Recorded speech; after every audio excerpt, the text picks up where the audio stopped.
Your laziness isn't natural. It's not who you are. It's who you were trained to become. Think about it. You weren't born lazy. As a kid, you chased butterflies, climbed trees, asked a million questions, ran until your lungs burned. You had energy. You had curiosity. You had hunger. But somewhere along the way, it got beaten out of you. Not with fists, with conditioning, with programming, with the quiet repetition of comfort. Now, every time you hesitate, every time you procrastinate, every time you say, "I'll do it tomorrow," you think that's you. It's not. That's the manufactured version of you, engineered by a world that profits off your passivity. Here's the harsh truth. Laziness is the product of modern design. Entire industries exist to keep you docile, distracted, and obedient. Social media, engineered to hijack your dopamine. Processed food, designed to spike and crash your energy. Entertainment, built to keep you scrolling, binging, and numbing yourself instead of creating a life worth living. Laziness isn't a character flaw, it's a strategy, and you're the target. But you keep telling yourself it's personal weakness, that you're just lazy, that something is wrong with you, that you don't have enough motivation.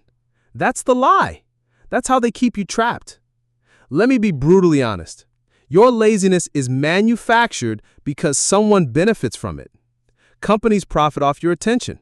Politicians benefit when you're too distracted to question them.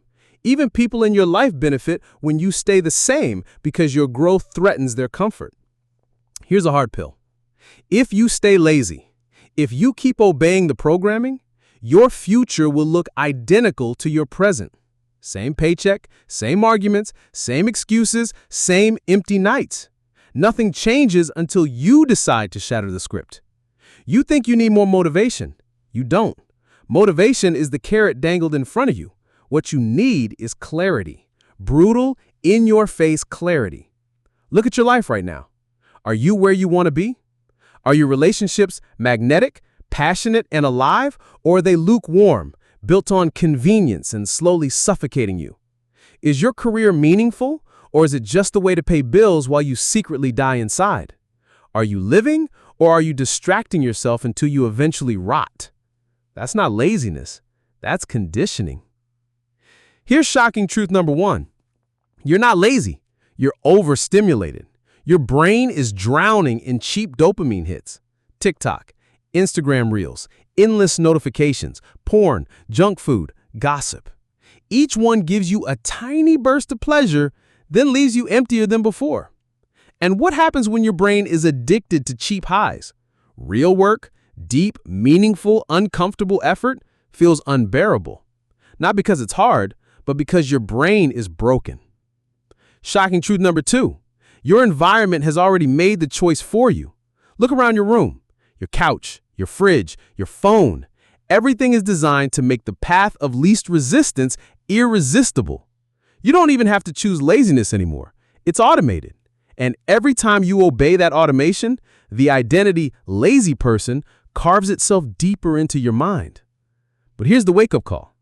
If laziness is manufactured, then it can be unmanufactured. You can rewire the system. You can uninstall the programming.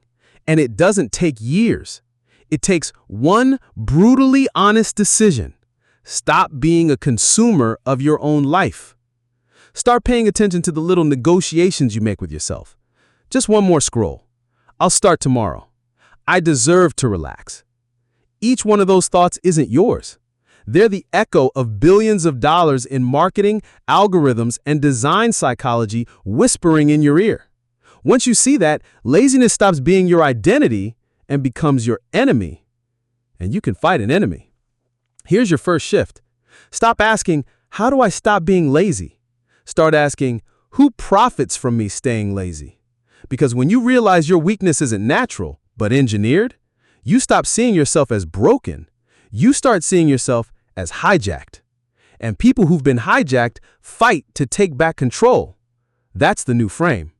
You are not defective. You are not doomed to procrastinate forever. You are simply carrying the programming of a world that thrives on your sedation. And the only way forward is war. Not war with yourself, but war with the conditioning, war with the apps, war with the food, war with the quiet little habits that drain you. That's the fight you need. That's the battle that builds the real you. So here's your final slap of truth for this section. Your laziness is not who you are. It's who you were trained to be. You keep calling it laziness. I call it self-betrayal. Let's stop sugarcoating this. Every time you pick comfort over action, you're betraying your future.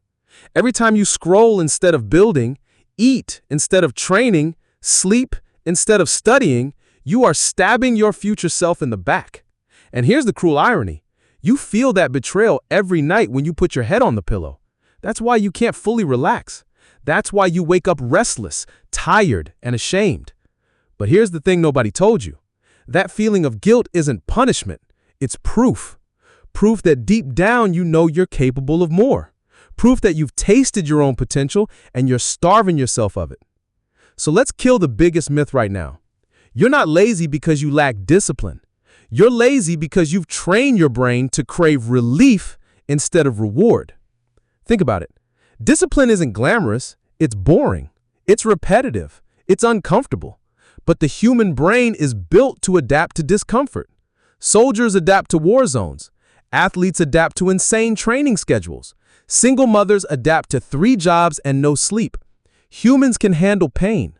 What we can't handle is meaningless dopamine flooding our circuits 24/7. That's what makes real work feel unbearable.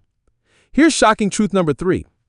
You've been trained to avoid discomfort at all costs, and it's killing your ambition. Look around. Everything in your environment screams, don't struggle. Heated seats, fast food, same-day delivery, autoplay.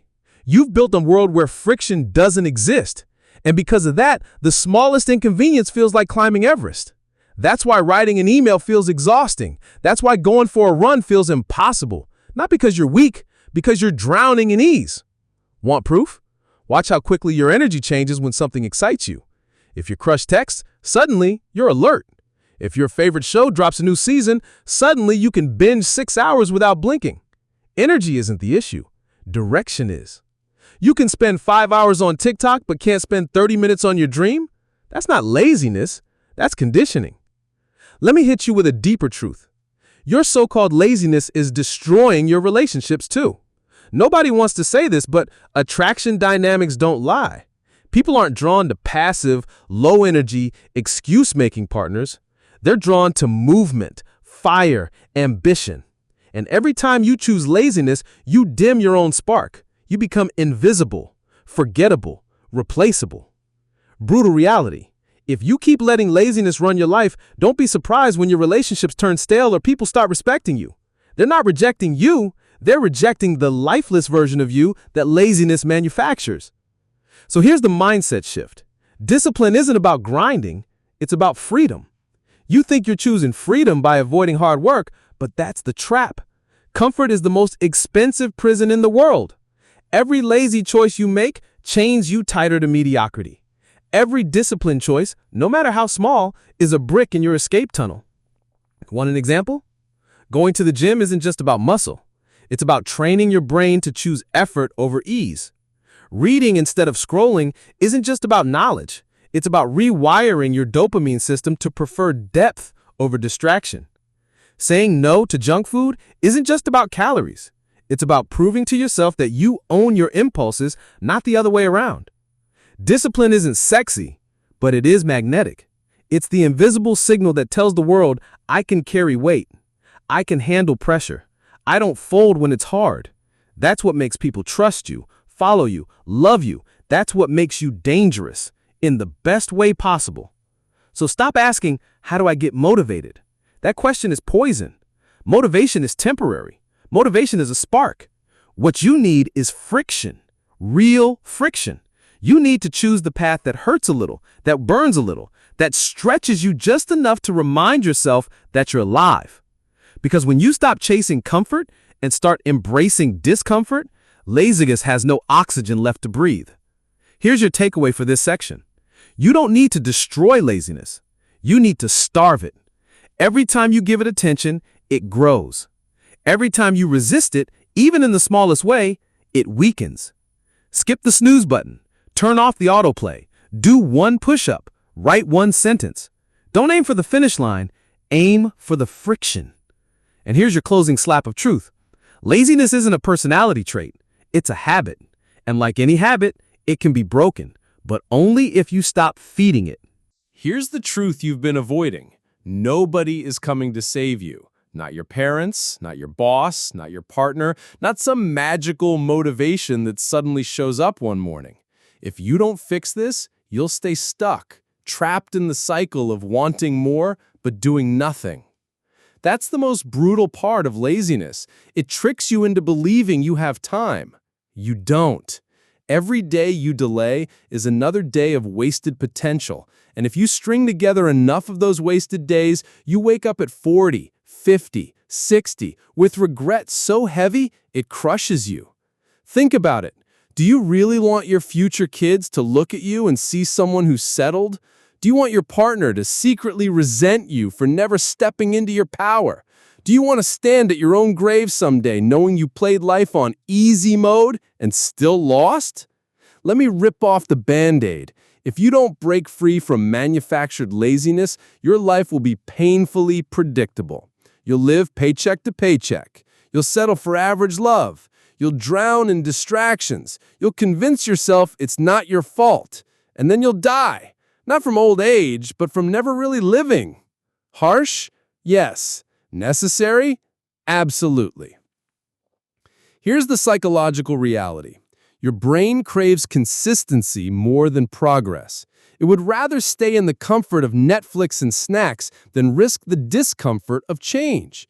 That's why it feels like your body is rebelling against you every time you try to take action. But here's the trick. Consistency doesn't care whether it's good or bad. Right now, you're consistent with laziness. Imagine what happens when you flip that consistency into action. You don't need to become a monk. You don't need to wake up at 4 a.m., run marathons, and drink kale smoothies. That's not the point. The point is to break the chain, to prove to yourself right now that you can choose action over ease. So here's your weapon, the one-step rule. When you feel lazy, don't think about finishing the task. Just commit to one step. One rep at the gym, one page in a book, one sentence in your journal. Laziness thrives on overwhelm. Kill the overwhelm, you kill the excuse. And let's not pretend this is just about productivity. Laziness poisons everything. It poisons your attraction, because nothing kills desire faster than a partner who's stagnant. It poisons your confidence, because you can't respect yourself when you keep breaking promises to yourself. It poisons your happiness, because deep down, you know you're built for more. That's why breaking free isn't optional, it's survival. Here's the shift you need to tattoo on your brain. Laziness isn't comfort, it's decay. It feels good now, but it rots you over time. Discipline isn't punishment, it's liberation. It hurts now, but it sets you free later. Picture two versions of you. Version 1 keeps obeying laziness. They scroll, snack, sleep, repeat. 5 years from now, they're in the same place, only worse because time has taken what little edge they had left. Version 2 fights back. Not perfectly, not flawlessly, but consistently. They choose friction daily. They sweat, they struggle, they fail, but they grow. 5 years from now, they're unrecognizable, healthier, stronger, respected, attractive, alive. The only difference between those two versions? Choice. Not talent, not luck, not motivation, just choice. And that's where the final slap of truth lands. Your laziness is manufactured, but your freedom is manufactured too. Every disciplined choice you make, no matter how small, manufactures a new identity. One decision at a time, you stop being a slave to the system and start becoming a builder of your own life. So let me leave you with this. Don't wait for inspiration. Don't wait for the perfect plan. Don't wait for someone to push you. Start with one step, right now. Because breaking free is easier than you think, but only if you start before laziness convinces you not to. The choice is in your hands, and if you don't make it now, you may never make it.